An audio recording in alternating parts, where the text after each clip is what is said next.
influences. This is the old world. Gonna read this real quick, very interesting. You guys don't know about it.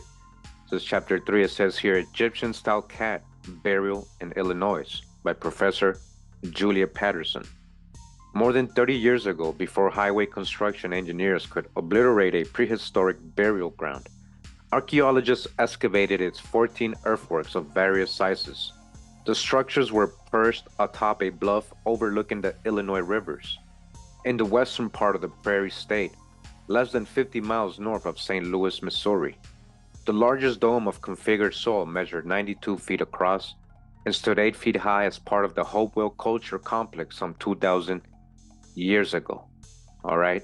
So before this was destroyed, we already know they destroyed many mounds, a lot of the architecture, a lot of the prehistoric buildings, mounds, cities. This was a common thing. The Hopewell were a mound builder people of far-flung traders and skilled artisans who flourished from circa 600 BC to their extermination of the hands of so-called Native American tribes by 400 AD. All right, so that's kind of big. They're saying Native American tribes came and destroyed the Hopewell culture, the mound builders.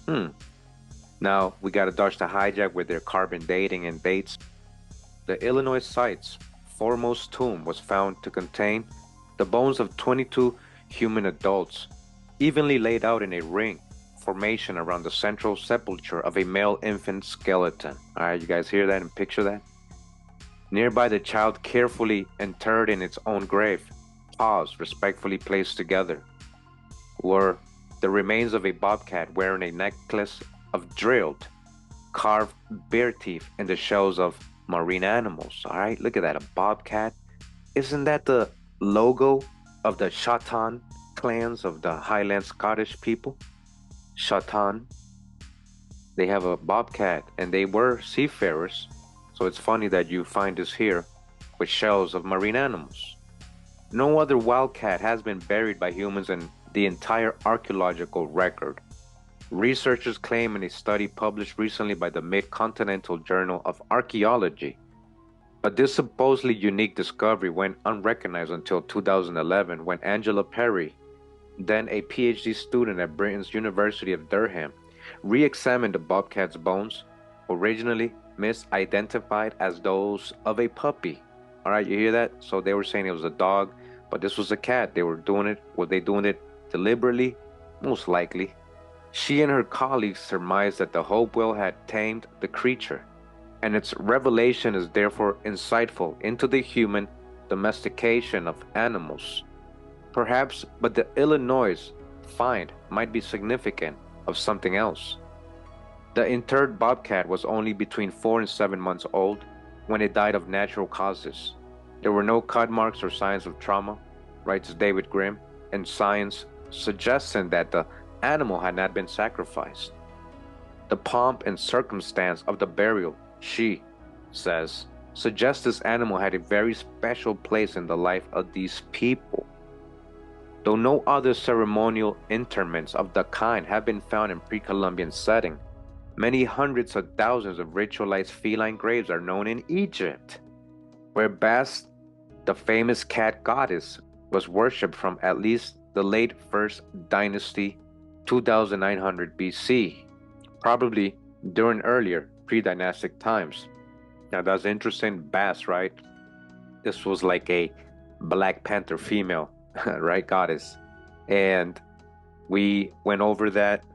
Now, if you haven't seen my original Black Panther video, Wakanda in America video, make sure to go check it out. We talk about Bast in that video, and that literally, that's a black jaguar. That's what was here. One of the warrior Amazonian queens. Yeah, they dressed up as jaguars too.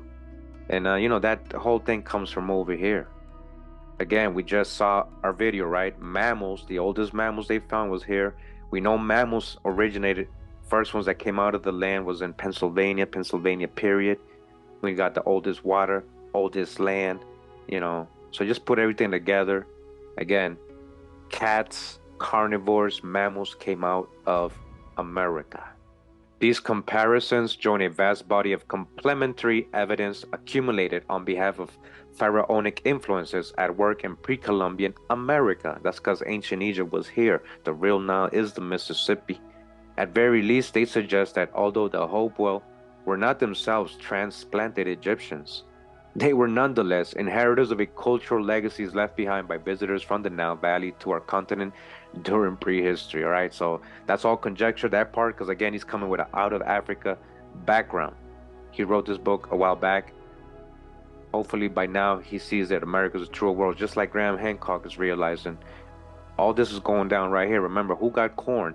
Corn is from here. Ancient Egyptians were growing corn. Corn is all over the Bible. Joseph and him storing corn, that was all right here, guys. And we continue. Waking up with analog. Rise and shine.